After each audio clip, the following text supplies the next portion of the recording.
Okay, today's date is the 17th December 2014 and your test number is 201404. Can you tell me your full official name? My full official name is Adiba as it appears in my passport and other official documents. Okay. And what name do you want me to call you? I prefer being called Adiba. Okay, Adiba, let's talk about the kitchen. Can you tell me something about the kitchen you have? The kitchen I have is actually an ultra-modern kitchen because our kitchen is not a separate room. It's actually a joint with the dining space. So the dining space is in the middle and the perimeter is the kitchen. That's the kind of kitchen space we have. Who does the cooking in your house? My mother and I share the cooking. Say if she's doing 2 meals today, I do 2 meals the next day. Okay, good. How do you try and stay healthy with your food choices? I have different phases for once. I have some failed attempts at turning vegetarian. I actually was a vegetarian for 3 months in the past, but then I needed some protein, so I got over it. So the other things that I do to be healthy is I avoid fast food as much as I can. It's not like I don't have fast food at all or that I have any problems eating the junk food. I don't. But, you know, it's good to be healthy in my modern life. Okay, let's talk about eating out. Do you like the experience of eating out at a restaurant? Yes, it's quite vital to actually go out sometimes and eat in the restaurants because you get a lot of idea about food, especially for a food maniac like me. I like trying different foods in the outside that I can actually come home and attempt.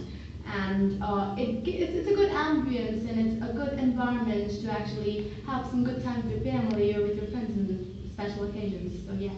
Do you prefer eating at a restaurant or eating at a friend's house? Eating at a restaurant or at a friend's house. Well, this is a very, I don't know, like there are different occasions that when I like eating at a friend's house or when I like eating at a restaurant. The problem with eating at restaurants is that not many restaurants in this town that I live in have a lot of time to actually do other things while eating, like they do in the Western countries. Like in the restaurants that are here, people usually go to restaurants to just eat. There are not a lot of activities like bowling or watching the television or doing other things while you're eating, which is something that you can get at your friend's place. So I think when I'm trying to, you know, like have a good time with my friends and do some activities like watching television or I don't know, do some group researches on study materials. At those instances, I would like to have at her or his place. But when I'm just going outside to have world-class food, I'm going to go to restaurants. Okay. What are some of the advantages and disadvantages of eating at a restaurant? Some of the advantages of eating at a restaurant is that you don't have to clean up the mess yourself. Like when you're eating at home, then if you're doing the cooking, you have to do the dishes, and then after everyone's done eating, you have to do the dishes again. So that can get really hectic if it's done like all the time. But when you're eating outside, you're just doing the ordering, you're going to a posh place and you're eating with your family and you don't have to worry about what's gonna follow that. But some of the disadvantages of having food at a restaurant, especially if it's a very good restaurant, is it's really expensive. So you cannot afford to go to a restaurant every day. And it's one of the things that I've learned because I live in a third world country or a developing country is that not all the people of different communities and different they cannot go to a restaurant on a daily basis. So yeah, it is kind of partial and discriminating. Okay. What are the attitudes towards tipping in a restaurant in your country? This is something that is actually funny because when I go to the restaurant with my father, the amount of tips that he gives is actually less than the amount of tip I give when I go with my friends. I don't know why that happened, but it's just a tradition right now. And I think tipping, even though the concept itself is funny, I mean, restaurants include service tax in their like the receipts or the cash memo that they give. But it's still considered, I don't know, weird, or someone's gonna be like, oh my god, he didn't tip that waiter. So it is kind of traditional, it's all about the point of view, and I think it's considered appropriate to tip. Good. Well, let's talk about hotels. Do you like to stay in hotels? I didn't have much experience staying in the hotels in my country because I live with my family, but I went on a few trips for my French course, and I had to stay at a hotel in Paris, like the Hotel Paris. And I really liked the experience. It was pretty classic. Okay, can you describe the best hotel you have ever stayed in? Like I said, the Hotel Bucky, like they want to pronounce it as the best hotel I've ever stayed in. It's an Why? international five-class hotel, and one of the reasons that I liked it so much is because I didn't have to pay for it. It was a complimentary trip. So Okay. yeah. It What, was what is your worst hotel?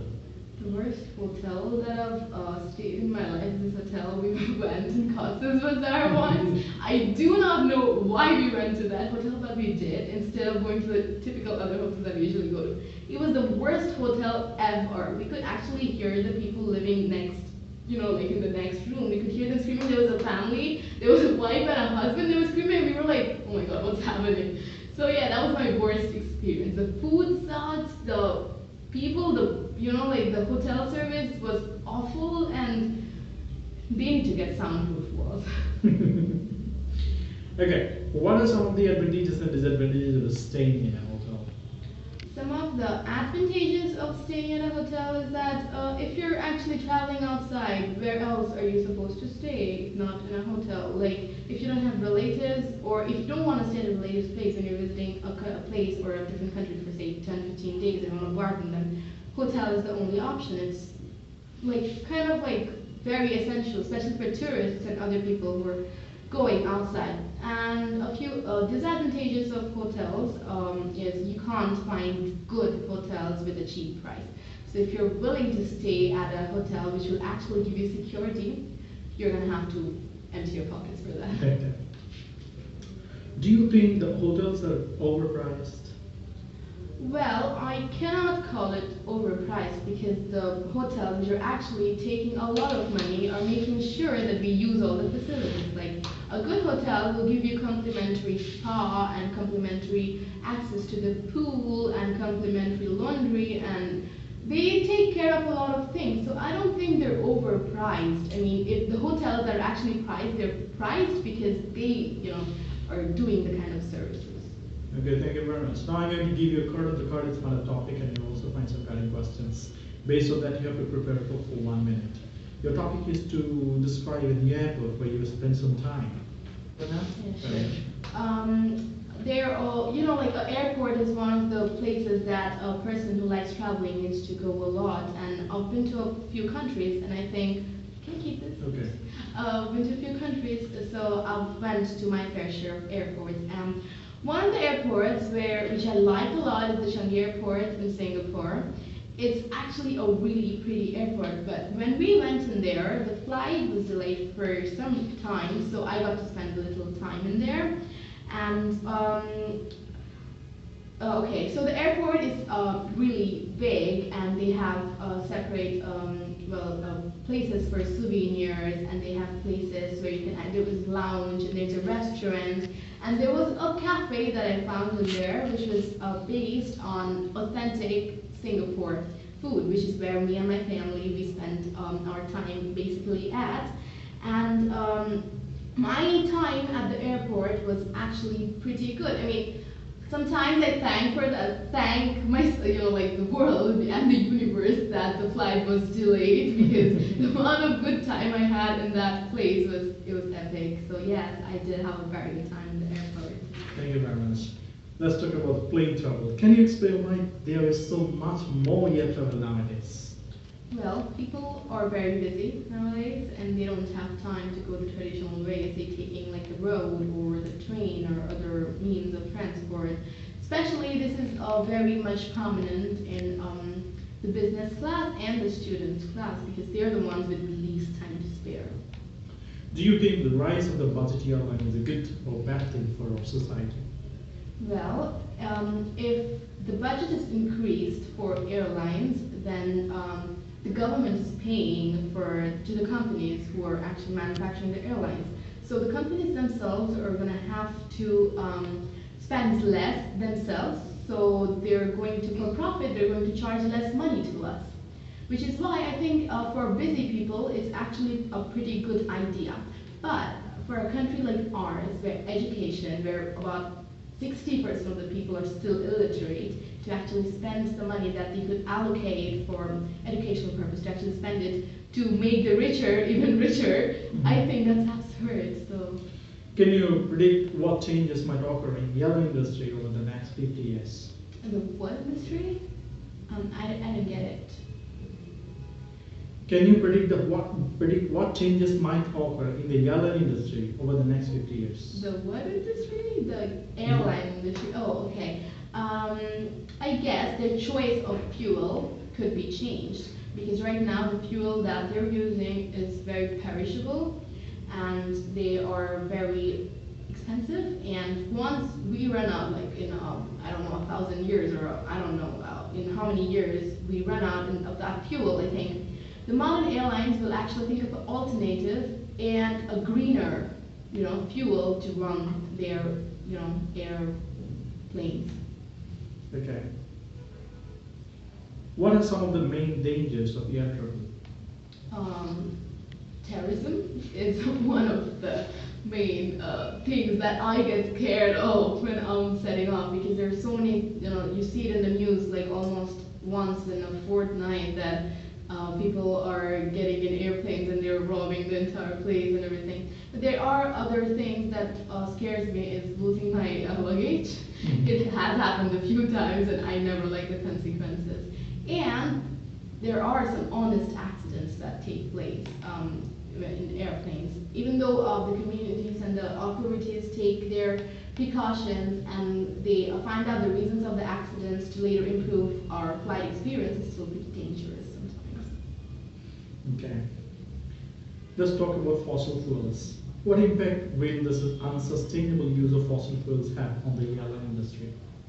Well, like I said before, these non-renewable fossil fuels are actually not very reliable because once they are done, then people need to think about other ways and means of using the fuels. For example, solar energy could really be used later in the future when more ways and techniques are invented to actually converge the rays to be used in better energy. So I guess the impact of the uncertainty and non-reliability of the fossil fuels will do is actually trigger people to come up with better and greener ideas. Okay. What do you feel are the best alternative options to fossil fuels in your country?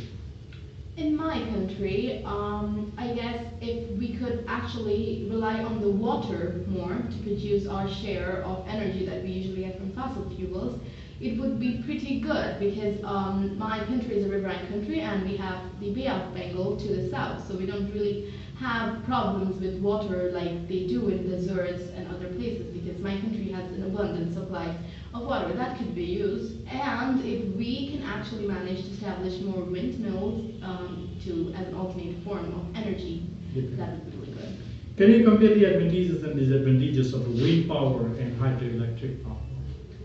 Yeah, wind power has a lot of advantages because it is less harmful than other sources of energy. Like the windmills will not have any waste products like they do in case of burning fuels or doing other things. But also the windmills have a large amount of energy produced at every rotation, which is a lot. So it's pretty cool. But there are a lot of